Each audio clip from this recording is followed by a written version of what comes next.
Santorini গ্রিসের এক রঙিন স্বর্গ, যেখানে আকাশ, সাগর আর স্থাপত্যের মাঝে তৈরি হয় এক অসাধারণ সুর। এই দ্বীপটি মূলত একটি আগ্নেয়গিরির উৎপাতের ফলে সৃষ্টি হয়েছে। সান্তোরিনির ক্যালডেরা উপত্যকা থেকে সমুদ্রের দৃশ্য যেন হৃদয়কে ছুঁয়ে যায়। সান্তোরিনির সরু রাস্তাগুলোতে হাঁটলে মনে হয় আপনি শিল্পের কোনো প্রদর্শনীতে রয়েছেন। এর সাদা নীল ঘর, আঙ্গুর বাগান এবং স্থানীয় শিল্পকর্ম আপনার মনকে ভরিয়ে দিবে। এখানকার স্থানীয় দোকানে পাওয়া যায় গ্রিসের খাঁটি ঐতিহ্য।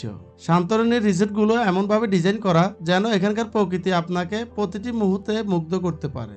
সাদা দেওয়াল, নীল দরজা আর সুন্দর ছোট্ট দোকানগুলো আপনাকে গ্রিক সংস্কৃতির আরো কাছে নিয়ে আসবে। পুলের পাশে বসে সমুদ্রের দৃশ্য দেখে আপনি পেয়ে যাবেন শান্তির অনুভূতি। দ্বীপের অনন্য আবহাওয়া এবং উর্বর মাটির কারণে সান্তোরিনির ওয়াইন বিশ্বজুড়ে প্রসিদ্ধ।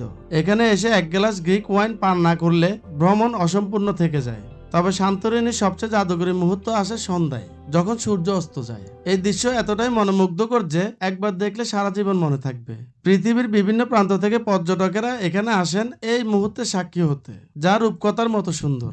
সান্তোরিনির শান্ত সৈকত থেকে শুরু করে আলোকিত শহরের রাত্রিকালীন সৌন্দর্য, এই দ্বীপের প্রতিটি মুহূর্ত আপনাকে মনে করিয়ে দেবে জীবনের নান্দনিকতা। সান্তোরিনি শুধু একটি দ্বীপ নয়, এটি একটি মহিমাময় ক্যানভাস। একবার এখানে এলে আপনার মনে হবে যেন আপনি রূপকথার জগতে চলে এসেছেন। সান্তোরিনি সম্পর্কে আরো বিস্তারিত জানতে চাইলে কমেন্টস করুন আর আমাদের চ্যানেলটি সাবস্ক্রাইব করতে ভুলবেন না।